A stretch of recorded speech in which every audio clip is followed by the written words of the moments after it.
Halo semuanya, pada hari ini kami akan menjelaskan seputar manajemen sumber daya manusia internasional.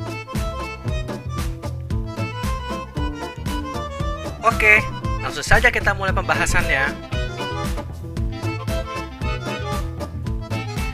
Pada dasarnya, seorang manajer SDM atau manajer HR bertugas untuk mempekerjakan karyawan domestik. Namun, karena tuntutan ekonomi global, seorang manajer SDM juga harus mampu menyeleksi karyawan dari berbagai negara, berbagai bangsa, dan berbagai benua.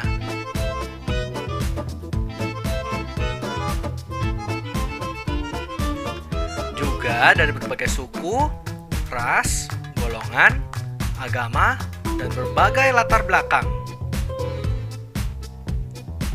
Pada level multinasional, karyawan dibagi menjadi 3 tipe. Yang pertama ada tipe Parent Country Nationals atau PCN. Nah, karyawan ini berasal dari negara tempat kantor pusat berlokasi. Lalu yang kedua ada Host Country Nationals atau HCN.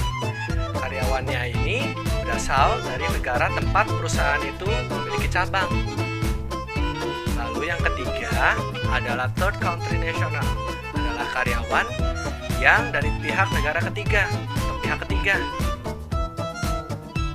Nah, lalu ada 4 istilah pendekatan yang dipakai pada level multinasional. Yang pertama ada ethnocentric. Dalam pendekatan ini, cabang di luar negeri sangat sedikit kebebasannya karena keputusan dilakukan di kantor pusat. Pendekatan yang kedua adalah pendekatan geosentrik. Pendekatan ini sangat berfokus pada profesionalitas. Jadi, siapapun memiliki kesempatan yang sama untuk berada di posisi yang puncak, asal menjadi yang terbaik. Yang ketiga adalah polisentrik.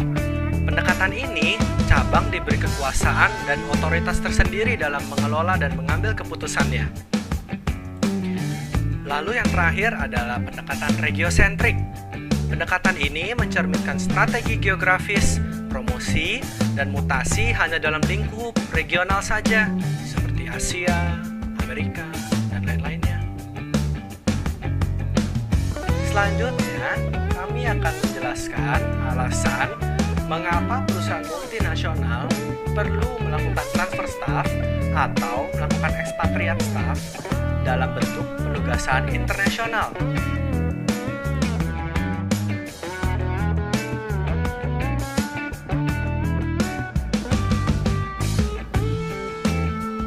Yang pertama adalah untuk position filling atau pengisian posisi. Suatu posisi yang kosong dapat diisi oleh ekspatriat. Lalu yang kedua adalah untuk pengembangan manajemen. Manajemen suatu perusahaan perlu dikembangkan.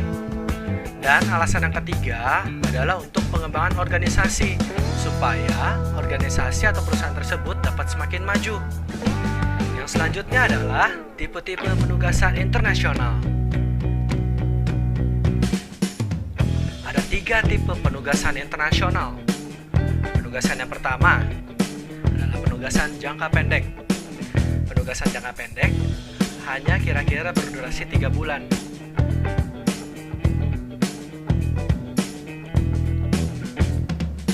Kemudian ada penugasan diperpanjang.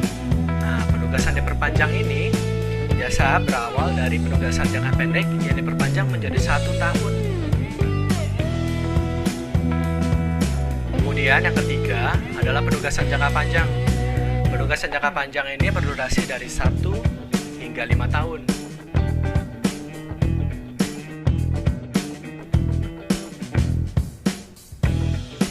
Nah, di bagian yang terakhir ini, kami akan mencoba menjelaskan berbagai peranan dari seorang ekspatriat bagi perusahaan.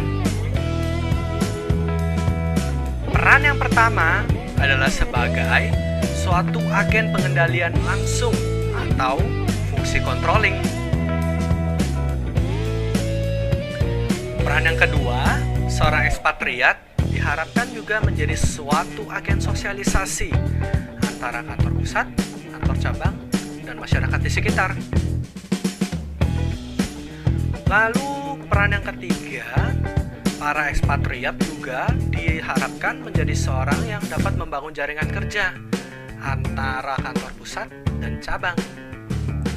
Fungsi selanjutnya, seorang ekspatriat sebagai perentang batas atau sebagai wakil perusahaan di negara lain atau negara cabang. Peran yang kelima dari seorang ekspatriat adalah sebagai seorang language notes atau ahli bahasa gitu deh. Dan fungsi yang terakhir atau peran yang terakhir dari seorang ekspatriat adalah sebagai pentransfer kompetensi dan pengetahuan ke cabang itu sendiri. Jadi demikianlah penjelasan kami. Thanks for watching.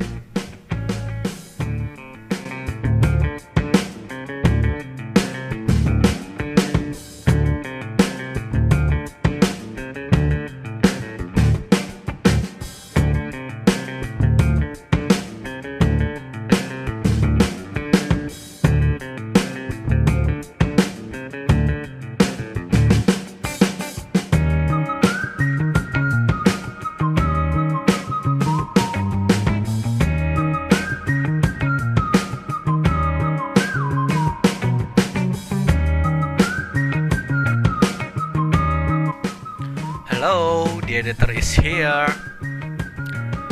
Don't forget like and subscribe. Thanks for watching. I hope you enjoy, and I'll see you next time. Bye bye.